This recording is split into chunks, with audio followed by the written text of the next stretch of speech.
Gente, planejar a cidade é algo super importante para qualquer lugar que você vai morar. Vamos falar especialmente sobre Curitiba.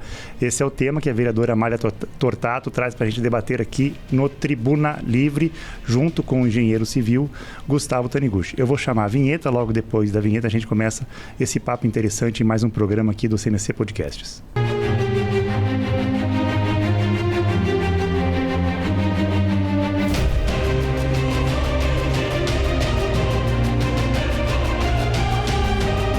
Olá, seja bem-vindo, bem-vinda a mais um programa do CMC Podcasts. Como eu anunciei ali no começo, vamos falar sobre planejamento diretor, pensar a cidade, questão de zoneamento, todos esses termos aqui.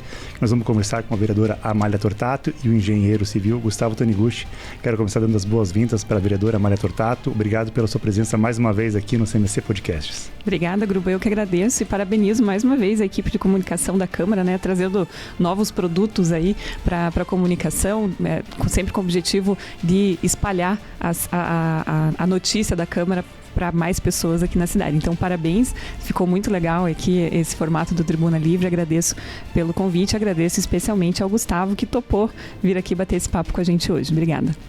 Obrigado, vereadora. Quero lembrar para quem está nos assistindo no Spotify e no YouTube para favoritar lá, ver os programas que a gente tem gravado. A vereadora tem participado bastante, não só dos programas de entrevista, mas programas temáticos, que discutimos assuntos relevantes da cidade e que são debatidos aqui na Câmara Municipal, aquela que é chamada a Casa do Povo. Quero dar boas-vindas ao engenheiro Gustavo Taniguchi. Obrigado pela sua presença aqui, Gustavo. Eu que agradeço o convite, uma satisfação, uma honra aqui voltar à Câmara Municipal, já estive algumas vezes, agradecer o convite da vereadora Amália e Gruba também, parabenizar aí pelo programa, pela condução aí exemplar aí dessa oportunidade da população entender o trabalho da Câmara e entender um pouquinho mais da cidade. Legal, eu compartilho esses parabéns de vocês com toda a equipe de comunicação, todo mundo que trabalha para isso aqui estar funcionando, chegando a informação aí da melhor qualidade para os cidadãos e cidadãs de Curitiba. Como conversar com a Amália, começando com você, vereadora, por que trazer esse tema para o Tribuna Livre, qual a importância dele para Curitiba? É uma importância muito grande e talvez as pessoas não se deem conta da importância de discutir o plano diretor.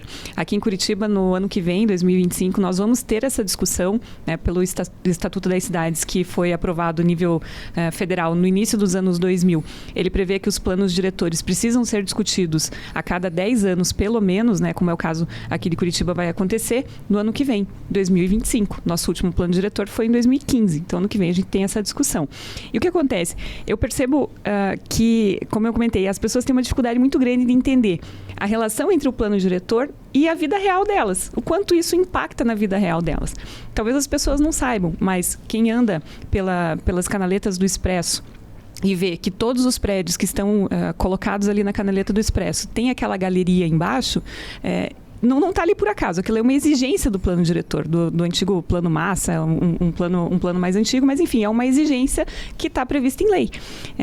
E as pessoas às vezes não conseguem entender a relação entre o plano diretor e o quanto isso impacta na mobilidade, o quanto isso impacta em onde eu vou poder abrir o meu comércio. Eu quero abrir uma confeitaria, eu posso fazer isso em qualquer lugar da cidade? Isso está tudo descrito no plano diretor e numa outra lei posterior, que é a lei de uso e ocupação de solo, a lei de zoneamento. O plano diretor é composto por diversos arranjos jurídicos, vamos dizer assim, mas que determinam tudo isso. E as pessoas às vezes não conseguem compreender o quanto essa lei, o plano diretor e seus adjacentes, vamos chamar assim, impactam no dia a dia das pessoas. Então, por isso a importância de discutir isso já esse ano, para quando chegar no ano que vem, a gente já estar mais maduro para fazer essa discussão quando o projeto vier do Executivo. Então, eu agradeço muito o Gustavo por ter topado esse desafio, porque eu sou uma entusiasta da área, eu gosto muito de falar sobre o plano diretor, toda vez que eu posso eu falo, eu questiono, mas eu não sou uma especialista, Sou engenheira mecânica, não sou engenheira civil, nem urbanista, nem nada disso, mas eu sou uma entusiasta, então trouxemos aqui o cara que entende para discutir com a gente sobre isso e nos dar uma luz aí do que é o plano diretor e como que a gente pode melhorar o plano que a gente tem aqui na cidade de Curitiba. Então, vou aproveitar o especialista e fazer uma pergunta bomba para ele, Amália. Já que você falou que o plano diretor é um emaranhado, jurídico, técnico, dá para resumir em poucas palavras, Gustavo, o que é um plano diretor? Bom, eu sempre tenho uma frase que eu uso bastante, né, nos nossos 25 anos de atuação em planejamento urbano, especialmente planos diretores, planos de mobilidade urbana. O plano diretor é a segunda lei mais importante de uma cidade. A primeira é a lei orgânica, que faz Curitiba ser Curitiba. E como é que a gente estrutura, né, o espaço físico da cidade? É com o plano diretor e com as leis complementares, acessórias, as leis urbanísticas que a gente chama. Então, o plano diretor é que vai estruturar, né? Curitiba tem a cara de Curitiba porque o plano diretor, né, e não o plano diretor, mas os processos de planejamento urbano de Curitiba, que são bastante antigos, lá da década de 60, né, 40, 60, foram estruturando e deram essa noção de espaço físico da distribuição dos prédios, nos corredores de transporte, o sistema viário, e isso não se perdeu, né? A grande vantagem de Curitiba, e é o modelo, né? Curitiba é modelo de planejamento, porque isso não se perdeu ao longo desses, né, 60, 80 anos aí desse processo de planejamento. Então, o plano diretor é isso, né? Como é que a gente estrutura a cidade, como é que a gente ocupa o espaço da cidade da melhor forma possível, né? De acordo com as características daquele município, né? Sim, esse plano diretor que você falou já tem há 80 anos. Eu fiz uma pesquisa rápida ali na internet, colocando no próprio site da Câmara, a gente encontra bastante coisa desse histórico, de regular o zoneamento. Como você falou, né? Quem pode ocupar tal espaço, qual ação pode ser feita ali, atividade, comércio, enfim, aqui pode ter prédios, não pode ter prédios. Mudou a partir dos anos 2000 com o Estatuto das Cidades, né? Queria ouvir a opinião de vocês. Vamos começar com o Gustavo, por favor. Então, o Estatuto das Cidades, né, ele foi muito pautado no que Curitiba já fazia, né? Os instrumentos urbanísticos, né? A troca de potencial construtivo, outorgas, muitos dos instrumentos que são apresentados lá no Estatuto da Metrópole, das cidades, né? Que é uma lei federal, foram inspirados nas experiências de Curitiba. Então, Curitiba teve que fazer algumas alterações na sua legislação, e foi em 2004, então, que foi feita essa adaptação ao Estatuto das Cidades, né? Então, muitas das coisas já estavam previstas ou já aconteciam em Curitiba de alguma forma. Vereador, Curitiba já era, então, destaque nacional antes da lei federal existir. Exatamente, né? O que aconteceu é que, acho que Curitiba passou a ser obrigada a rever o plano diretor, que isso foi uma inovação do Estatuto das Cidades. Antes fazia isso por iniciativa própria, né? E depois do Estatuto, não. Agora tem a obrigatoriedade de revisar esse planejamento da cidade de períodos em períodos, né? Pelo menos a cada 10 anos, então tem que fazer essa revisão. Mas Curitiba, como o Gustavo falou, né? É uma referência, é um modelo de planejamento urbano, não só aqui para o Brasil, mas também para outras cidades, mundo afora. Mas eu até queria perguntar, se você me permitir, Gruba, por favor, essa oportunidade, perguntar para o Gustavo o que ele acha a respeito disso. Assim, Curitiba é modelo em muitas coisas, como no transporte coletivo, é referência, enfim. Mas às vezes eu tenho a sensação que a gente parou um pouco no tempo, a gente esqueceu de modernizar, de olhar para frente e falar o que mais dá para fazer, sabe?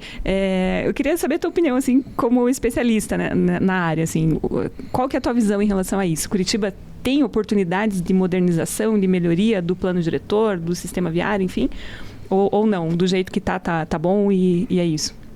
Não, sempre tem, né? Todos nós, né? Temos que melhorar sempre, né? A gente sempre tem que estar um dia melhor que o outro, né? A gente sempre tem que buscar essa excelência, né? Estar na vanguarda, Curitiba ela vira vitrine, né? Então, puxa, o que Curitiba vai inventar agora, né? Ou vai se reinventar no seu processo de planejamento urbano, né?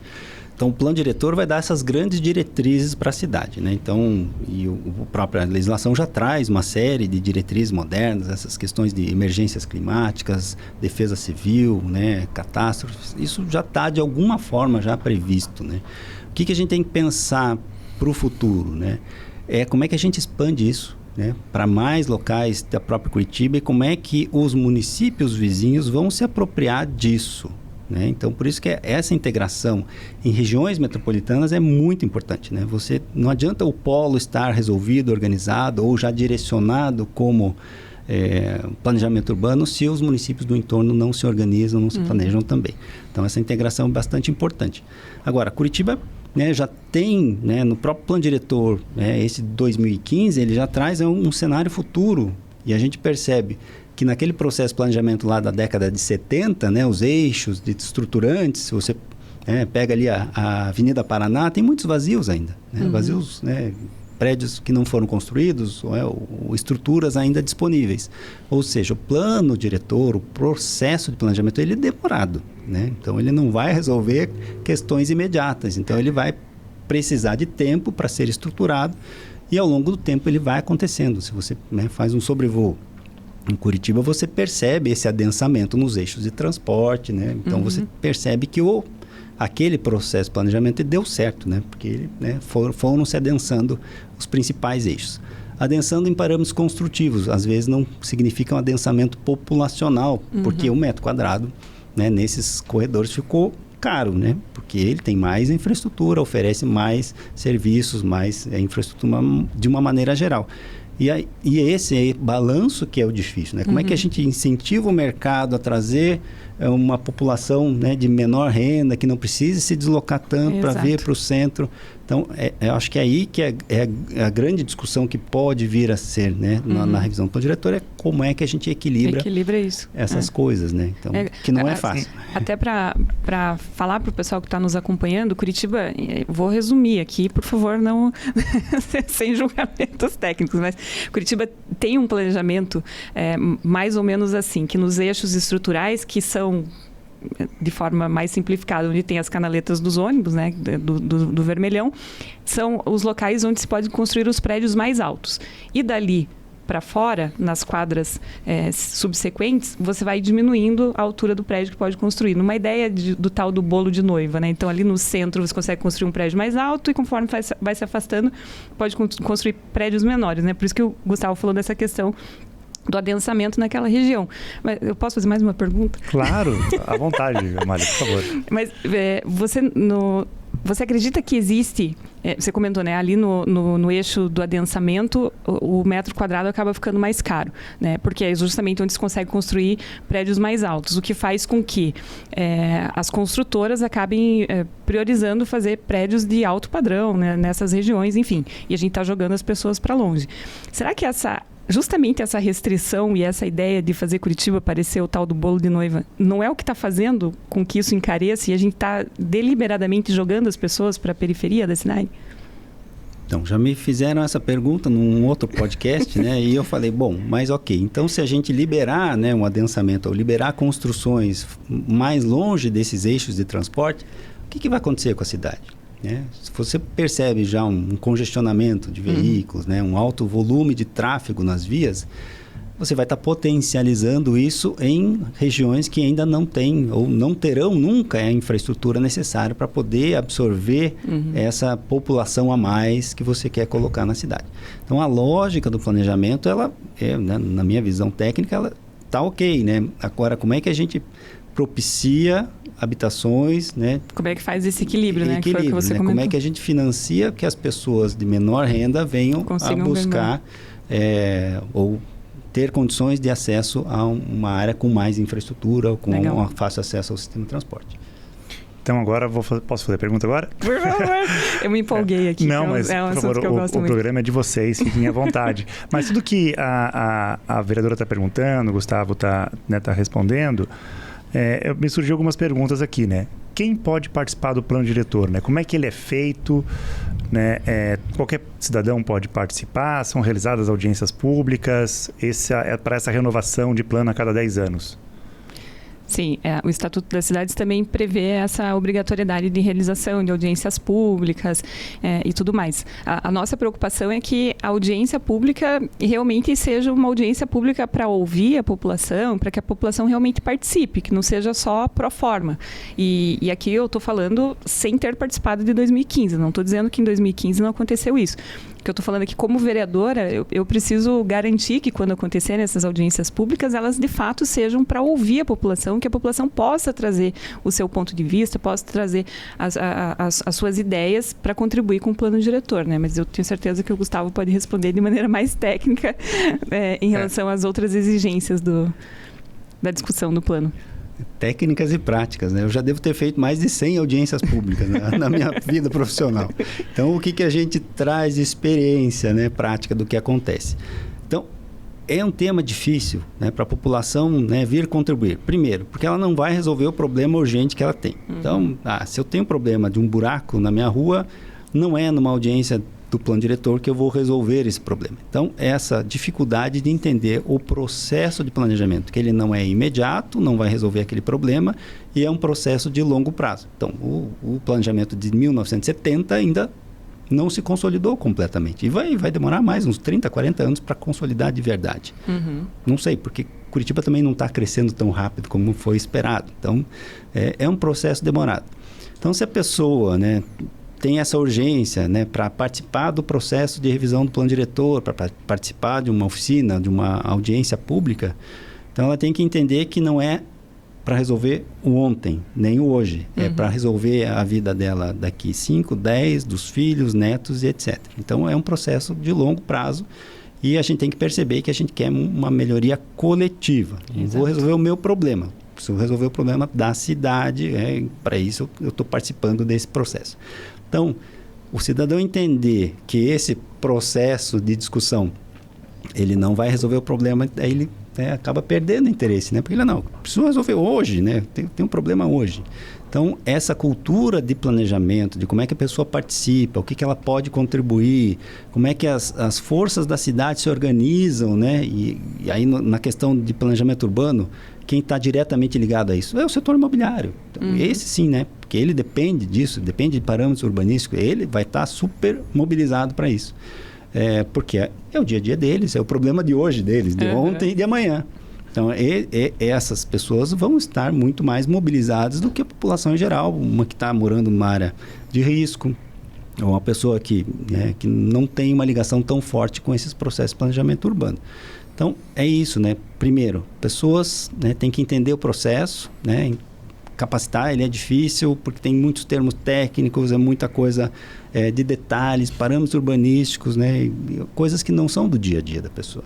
Então, essa é a grande dificuldade que a gente encontra nessas audiências públicas, por exemplo. Então, as pautas são urgentes, são pessoais, não são coletivas, e eu acho que na revisão agora do plano diretor, eu acho que teria que ter aí uma capacitação, uma mobilização das pessoas para que elas possam participar. Outra coisa que a gente percebe muito, independente de partido, é a mobilização partidária nas audiências públicas. Pode ser de um lado, de outro, mas sempre tem, né? E a gente sempre fala, aqui a gente está praticando política pública, não é política partidária. Então, mas acaba contaminando, né? Sempre tem essa problemática aí. Agora, por exemplo, no ano eleitoral sempre vai ter essas questões. Então, que bom que ano que vem, né, não teremos aí eleições, é uma boa hora de discussão. Entra naquele ponto que eu falei logo no começo, que as pessoas não conseguem fazer essa conexão, né, entre a importância do plano diretor e a vida real delas.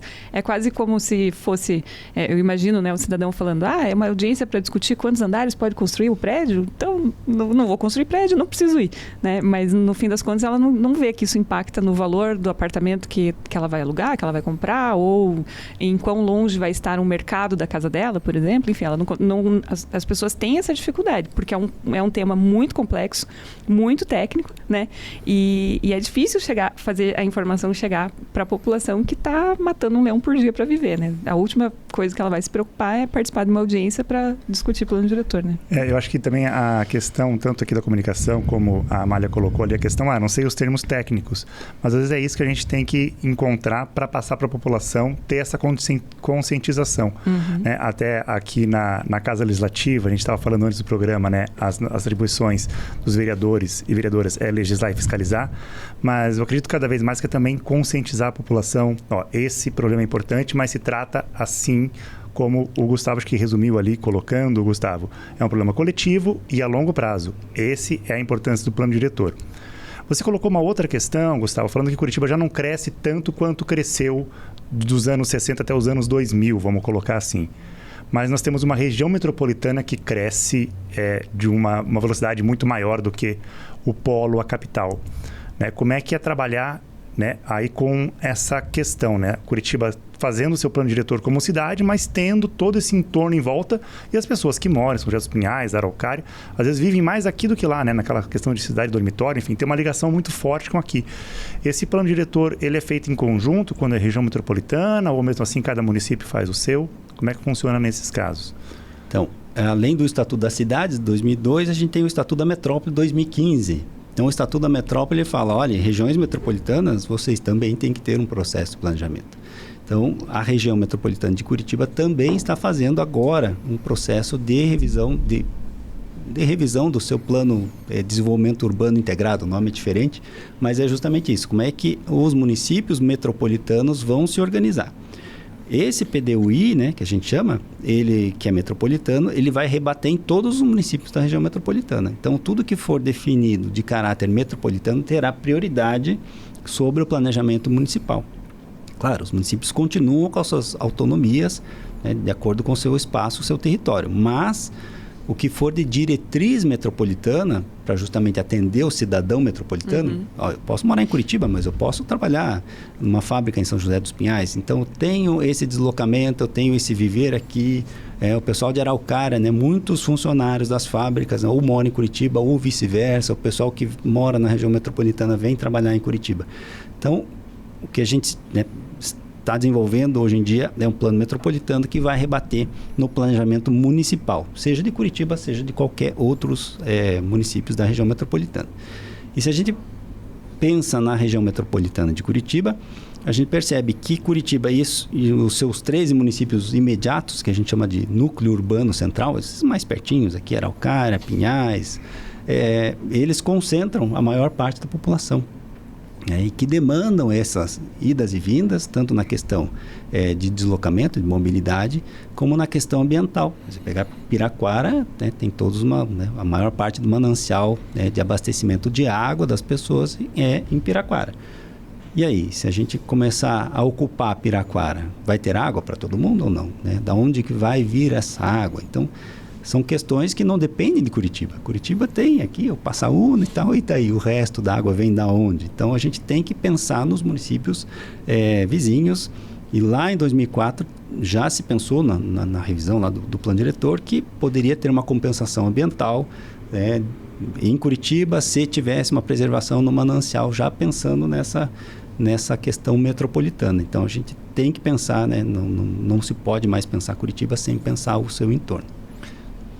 Aí já cresce, né, Amália, a responsabilidade como vereadora. Pensar não só a cidade, mas quando vai pensar em plano diretor, também tem essa questão da região metropolitana, como o Gustavo bem nos explicou agora, né? Exatamente, até porque, né, antes da gente começar a gravar aqui, a gente estava conversando que a pessoa, se ela já foi, vamos chamar assim, expulsa para a periferia da cidade de Curitiba, muitas vezes ela anda mais 5 minutos, vai para uma cidade da região metropolitana e a gente acaba perdendo esse cidadão, né? Esse cidadão foi para outra cidade porque ele não conseguiu morar em Curitiba. Então, essa é uma preocupação muito grande que eu tenho. Se a pessoa trabalha aqui em Curitiba, por que ela não está morando aqui? O que está levando essa pessoa a procurar morar numa outra cidade, numa cidade da região metropolitana? Se ela não está trabalhando lá, se a vida dela não está acontecendo lá. E aí que me preocupa todo esse engessamento que a gente tem no plano diretor, que, na minha visão, acaba afastando as pessoas, né, do centro, assim. Essa restrição que a gente tem aqui em Curitiba de você só pode construir metade da área do terreno e como é que é H vezes C? H sobre 5. H sobre 5. O que faz com que a maioria dos prédios tenham em torno de 20 andares, aproximadamente, no máximo. É difícil ter um prédio um pouco mais alto que isso. E, no final das contas, isso encarece, como já foi comentado aqui pelo Gustavo, né? Encarece o valor do imóvel, a pessoa vai morar mais longe e daqui a pouco ela está morando na cidade do lado, porque lá é onde ela consegue pagar para viver, assim, infelizmente. E aí a gente gera todo esse outro problema, o problema do transporte, o problema da mobilidade, porque a pessoa tem que sair de outra cidade para vir para Curitiba, vai usar o sistema de transporte, vai usar o sistema de saúde aqui, muitas vezes vai deixar o filho na creche aqui em Curitiba, mas está morando lá. né? Então, é uma discussão bem ampla e eu sei que eu estou misturando aqui em alguns momentos plano diretor com uso de solo e lei de zoneamento, é que na minha avaliação está tudo interligado, né, Gustavo? Não tem como a gente separar as coisas. Vamos falar só de plano diretor, depois a gente fala de uso e ocupação do solo. As coisas estão misturadas. Então, quando eu falo em plano diretor, por favor, entendam todo esse complexo, né, todo esse arcabouço legal que envolve não só estritamente o plano diretor em si. Então, vou jogar essa bola de novo para o Gustavo, Amália, falar assim, qual é a diferença do plano diretor para a lei de zoneamento uso do solo? O plano diretor é o geral, o zoneamento complementa ela, dá especificações. Qual que é a diferença básica entre elas, Gustavo? Vou tentar explicar, né? Falando é difícil, por isso que a gente fez um caderno ilustrado de legislação urbanística. Cadê o caderno? Eu vou aproveitar, então eu vou pedir o caderno. Enquanto a gente estiver falando aqui, daí quem estiver nos assistindo, a gente consegue fazer um videozinho e ficar mostrando as imagens. Legal. Né? Então, o caderno... obrigado, a legislação urbanística é bem complexa, né? Para quem não está acostumado, demora a entender os conceitos principais, né? E a gente fez esse caderno, né? Produziu esse caderno na comemoração aos 25 anos do nosso escritório, para justamente tentar simplificar a linguagem da legislação urbanística para a população. Aí fizemos até um concurso no escritório lá, daí veio, né, qual que é o nome? Não, caderno lá. Uma das ideias era, quer que eu desenhe? Eu falei, não, esse vai ficar meio, né, tipo isso. Meio bruto esse título, vamos fazer caderno ilustrado, fica mais simpático. Então, o plano diretor, né, ele dá as grandes diretrizes. Se você for ler, né, se você pegar o plano diretor de Curitiba, for ler, queremos uma cidade melhor, com resiliência, meio ambiente. Então, ele dá grandes diretrizes, né? E esse é o processo mesmo de planejamento. E aí você tem as leis complementares ou acessórias ou as leis urbanísticas, né? Uma delas e que acaba sendo a mais demandada, é a lei de uso e ocupação do solo. Ou seja, essa lei que vai determinar o tamanho do lote, né? Qual que é o tamanho que eu posso ter nessa região específica ou nessa zona específica da cidade. Vai determinar as zonas da cidade, ou seja, vai dividir o território da cidade em pedaços que serão homogêneos, né? E onde vão ser definidos esses parâmetros. Tamanho do lote, o quanto que eu posso construir naquele terreno. Eu posso construir em 100% do terreno ou não? Não, só na metade do terreno. Eu tenho que ter permeabilidade para a água escoar, né? Evitar enchentes ou inundações. Quanto por cento do lote vai ter que ter de área permeável? Então, também o coeficiente de permeabilidade, né? O afastamento lateral. Se eu fizer uma construção, quantos metros da divisa tem que estar essa minha construção? Então, isso também está na lei. O recuo frontal, a quantos metros tem que estar meu imóvel da rua? Também tem tudo isso. Então, são uma série de parâmetros, né, que são bem complexos, né, para quem não está acostumado, e que vão definindo a cara da cidade, vão desenhando como é que a cidade vai se formando. Por isso que tem... nos eixos aqui do transporte coletivo, tem lá os pilotis, né, aquelas galerias, que é uma forma, né, das pessoas andarem, né, acessarem as lojas, se estiver chovendo, né, já tem uma cobertura. Então, essa lógica é que ela é especificada na lei de uso e ocupação do solo. Mas tem outras leis, né? Tem a lei de parcelamento, ou seja, eu tenho uma área grande, né? Como é que eu vou, né, recortar essa área para ter os meus loteamentos? Eu tenho que doar uma parte dessa área para a prefeitura. O que vira arruamento? O que vira área verde? O que vira área institucional? Vou precisar de uma creche, uma escola, um posto de saúde, então vai ter uma área disponível para isso. Então, são várias legislações que a gente chama de complementares que vão ajudar a estruturar essas vontades do plano diretor, as grandes diretrizes, né? Então, são várias legislações, daí tem o Código de Obras, como é que você vai construir, o tamanho dos cômodos, né? Algumas são mais específicas, outros não, dependendo da cidade. Código de Posturas, o que pode fazer, o que não pode fazer. Então, são várias leis complementares que vão ajudar a organizar a cidade. Então, é essa organização que essas legislações trazem. Por isso, quando eu falo plano diretor, pensando em todo esse arcabouço legal. Sim, bacana. Agora eu tenho uma pergunta para vocês dois. O Gustavo até falou ali na empresa dele, 25 anos de experiência, a Urbitec, certo? Já fez, a gente estava falando ali antes também do programa começar a ser gravado, cidades, né, planejamento urbano de cidades no Brasil e no exterior também, né, Gustavo? E a pergunta vai se estender para a Amália também. Curitiba é muito exemplo daquilo que a gente pode ensinar outras cidades, a gente serve de inspiração para outras cidades. O que vocês acham que tem outras cidades que podem nos inspirar, né? Em cidades que você planejou e cidades que a Amália conheceu, eu sei que ela viajou bastante na vida dela, que falou, isso aqui é tão legal, Curitiba podia adotar tal modelo, sei lá, de transporte, construção, alguma coisa assim. O que vocês acham, né, que Curitiba pode aprender com outras cidades? Se tiverem algum exemplo específico, né, que vocês gostariam que Curitiba adotasse no seu plano diretor a partir de 2025? Bom... Especialistas essa pergunta é difícil. Essa pergunta é difícil. A gente sempre, claro, tenta levar aquilo, né, que cabe também, né? Cada cidade é uma cidade. Não adianta você querer replicar Curitiba em João Pessoa, que não vai dar certo, né? Lá tem um ambiente totalmente diferente, uma cultura totalmente diferente. Então, a gente tem que se apropriar daquilo que realmente a cidade vai absorver como ideia boa.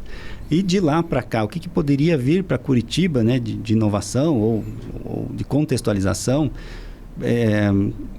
depende muito da cidade, né? Curitiba já está bastante resolvida no seu processo de planejamento, nos seus conceitos urbanísticos, isso já acontece bastante.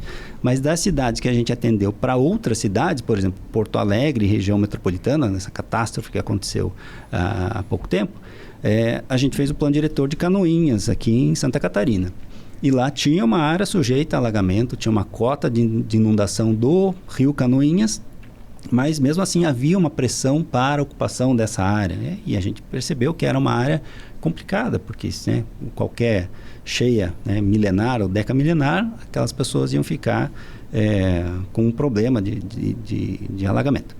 E aí a gente propôs, então, no plano diretor que a mesma solução é mais ou menos parecida aqui com os nossos eixos de transporte, é adotar os pilotis, ou seja, o primeiro andar ficaria acima da cota de alagamento.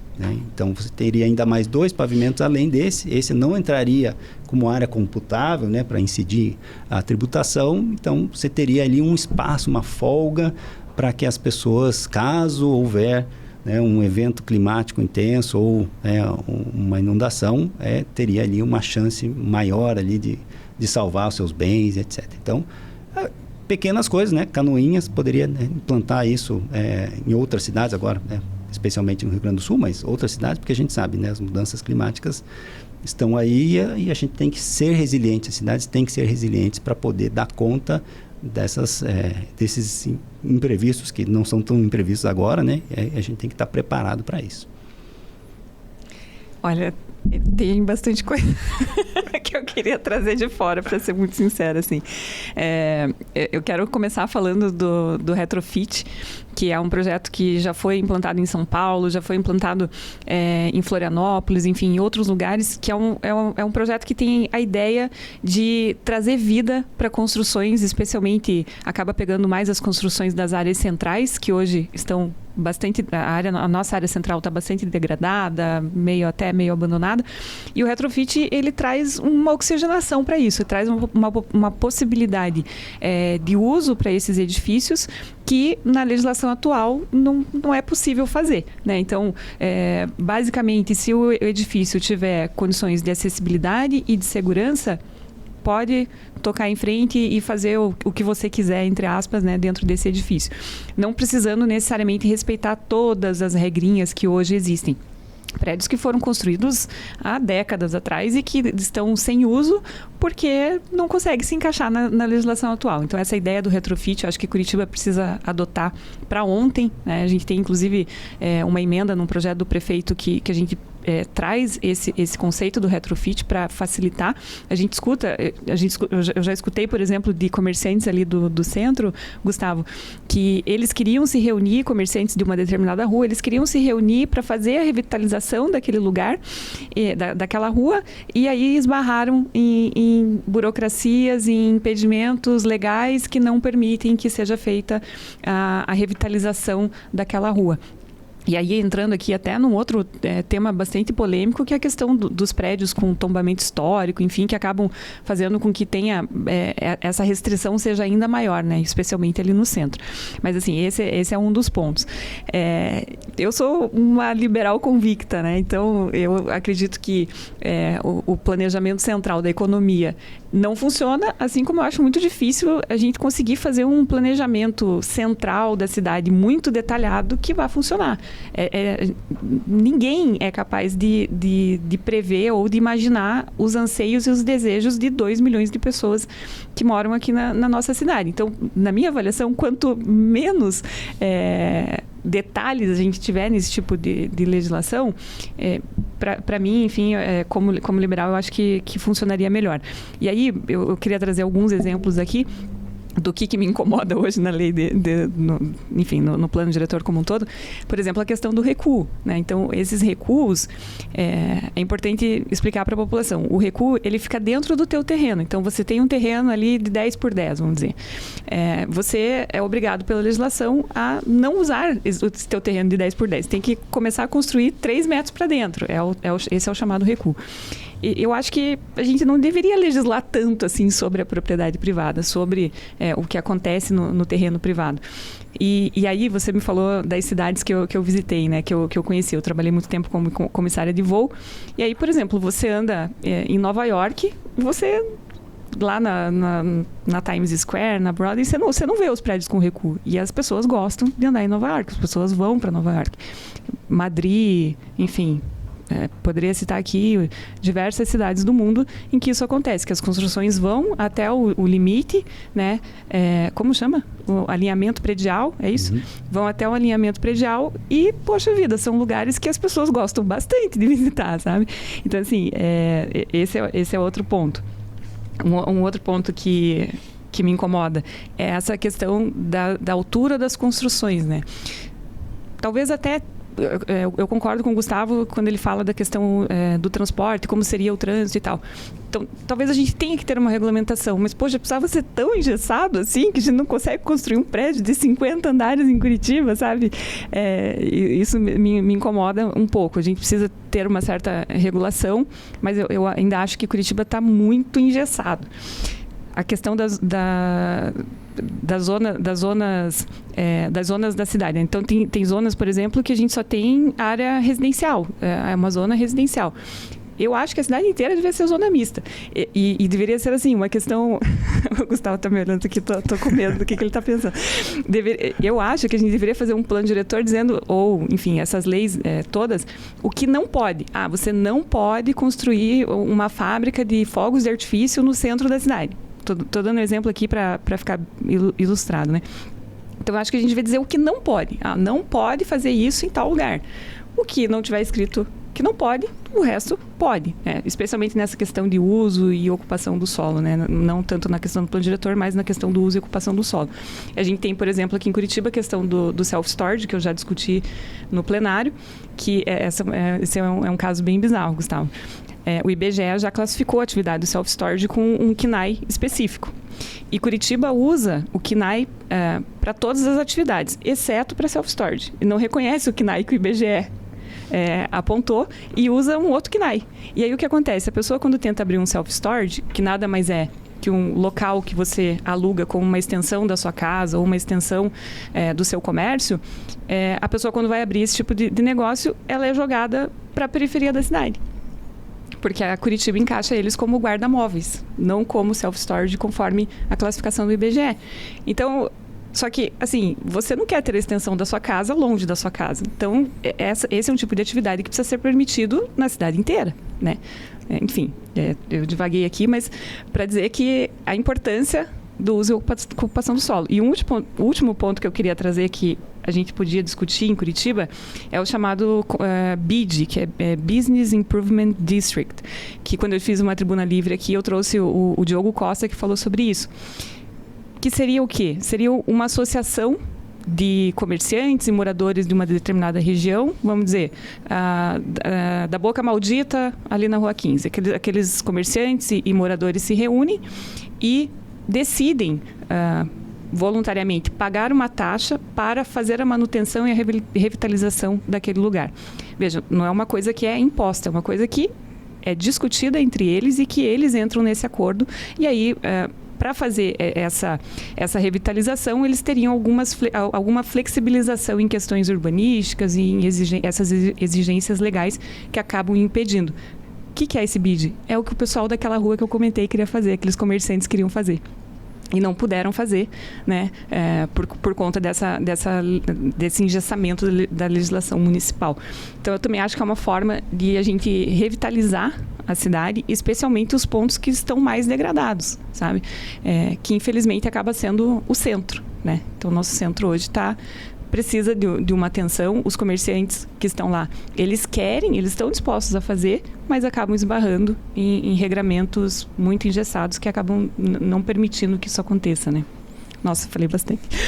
Eu vou aproveitar para vender nosso peixe aqui. Nós fizemos um podcast sobre a revitalização do centro em Curitiba. Se eu não me engano, é o podcast Curitiba Craft. O nome foi inspirado naquele joguinho Minecraft, né, construindo a cidade. E a gente fala justamente sobre essa questão do centro. Citamos o caso do retrofit, né, como um exemplo e tal. Eu vou tentar resumir, Amália, e jogar a bola pesada de novo para o Gustavo. As pesadas você joga para ele. Eu estou jogando ali. Mas no final, o programa está acabando, a gente faz uma perguntinha bacana para ele no final, o Gustavo não sair tão triste com a gente aqui. Mas a questão do plano diretor e todos os exemplos que a Amália trouxe, a questão de você tem que ter esse plano para dar uma estabilidade para a cidade, mas ao mesmo tempo versatilidade, porque é difícil imaginar o que vai ser daqui a 10 anos. Eu imagino que 10 anos atrás ninguém imaginaria que Rio Grande do Sul estaria, né, na situação que está, embora, né, alguns cientistas falam que apontar essas questões de mudanças climáticas, enfim. Mas realmente é difícil para a cidade se planejar para eventos que não tem como prever. Né? Tem como aliar a questão de estabilidade, de organização na cidade e, ao mesmo tempo, permitir essa versatilidade de mudanças no meio do caminho, ou tem que esperar daí 2025 daí, né? Não, 2035 para conseguir mudar o que eu acho que, né, deveria mudar, enfim. Boa pergunta. Bom, vou dar um passo para trás e concordar com a vereadora Amália aqui em várias questões, né? Principalmente a questão do retrofit e precisa de incentivo, inclusive. Exato. A área central da cidade, ela, né, vai morrendo, não é só Curitiba que acontece isso, várias cidades do Brasil estão tentando se inventar. A gente está com um projeto em Uberaba, que é justamente reviver o centro, porque também tem o mesmo problema, prédios históricos lindíssimos e também ficam lá no tombamento, que viram uma tumba, né? Porque aquilo não pode fazer nada e acaba degradando a própria cidade. Então, realmente usar a inteligência, usar a tecnologia para poder usar esses imóveis, para poder dar destino até à habitação social, porque não? E revitalizar, né? Gente morando e revitaliza a cidade, já diria Jaime Lerner, sempre, né? Misturando as pessoas, tendo literalmente traz vida, né? Trazendo vida, se a pessoa está usando a cidade, está cuidando da cidade, você tem uma cidade melhor. Exatamente. Então, com certeza, essa questão é importante.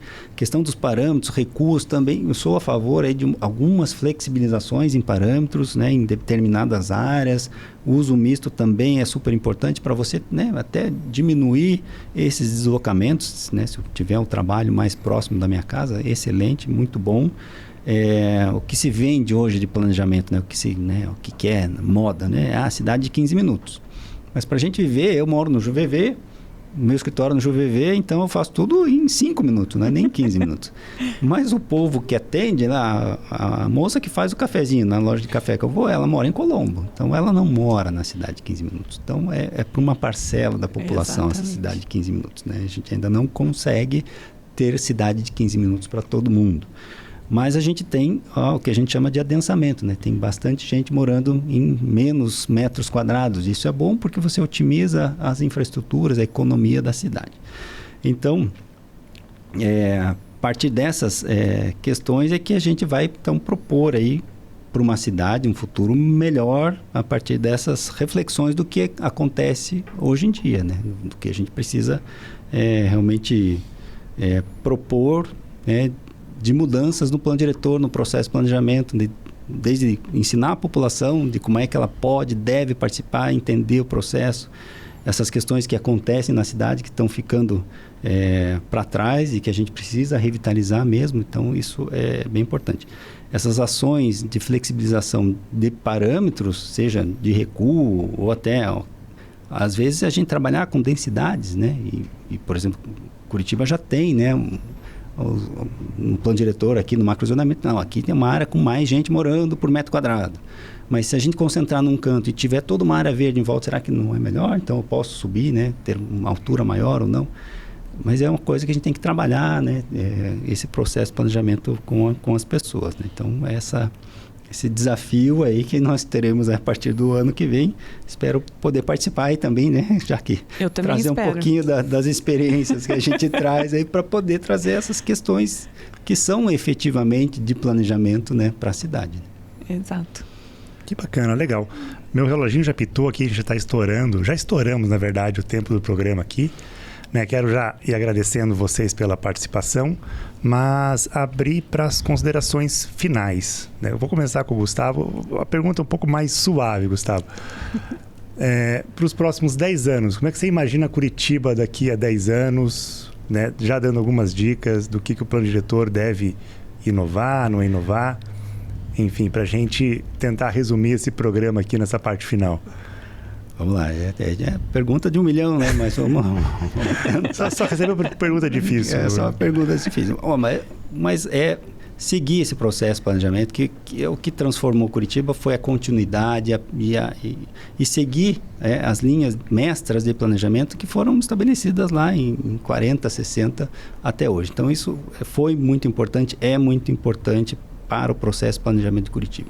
Estruturação de novos eixos, novas centralidades, isso já está, né, em 2015 já foi pensado, mas acho que nessa revisão é importante focar e manter a revitalização do centro, né, como a vereadora Amália bem colocou, né, trazer um retrofit, né, utilizar as estruturas já existentes na área central de Curitiba. É importante as áreas verdes, a questão da mobilidade, novos eixos de transporte, quem sabe transporte ativo. A frota vem aumentando, mas o sistema viário não tem mais para onde aumentar, então a gente tem que ter alternativas para isso. É importante que a gente tenha alternativas para todos os modais de transporte. Então, acho que são esses grandes focos, grandes vertentes aí desse processo de atualização do plano diretor. Desejo sucesso para a vereadora Gruba, agradeço o convite e sucesso por informar os cidadãos a partir desse podcast e quem sabe lá na frente, né, em 2025, a gente esteja discutindo aí nas audiências públicas, aí, trazendo alguma informação aí, será um prazer. Legal, rapidinho, Gustavo, para te encontrar, Urbitec, encontra no site, como Isso. é que... www.urbitec.com.br, é o nosso site da empresa, aí há 25 anos, tem lá os nossos projetos, as áreas de atuação. Atuamos tanto para o público quanto privado, fazendo estudos de impacto de vizinhança, estudos de tráfego. Então a gente está aí à disposição aí. E não só Curitiba, mas Brasil todo, também cidades da América Latina, vai que tem alguém nos assistindo aí. De norte a sul do país, aqui na América Latina também, né? Outros países também estamos à disposição aí, onde a gente... Se quiserem me convidar para ir para a Europa, estou indo. Estamos também, né? E vai ser preciso, né? Sempre vai precisar desses processos de planejamento urbano, seja em países, né, menos desenvolvidos, quanto, claro, né, europeus também.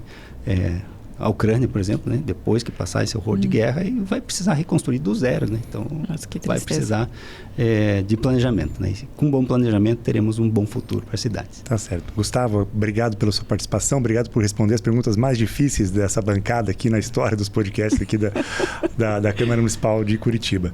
Vereador, obrigado por trazer o Gustavo aqui como convidado desse Tribuna Livre e pelo tema muito bacana que a gente, né, essa conversa aqui que a gente teve. O povo que está nos assistindo vai ter uma noção melhor do plano diretor, a importância dele. Agradecer também a sua participação aqui no CMC Podcasts. Imagina, eu que agradeço, parabenizo mais uma vez a equipe toda de comunicação. Agradeço imensamente o Gustavo, foi uma aula te ouvir. Conseguiu explicar de forma simples, né?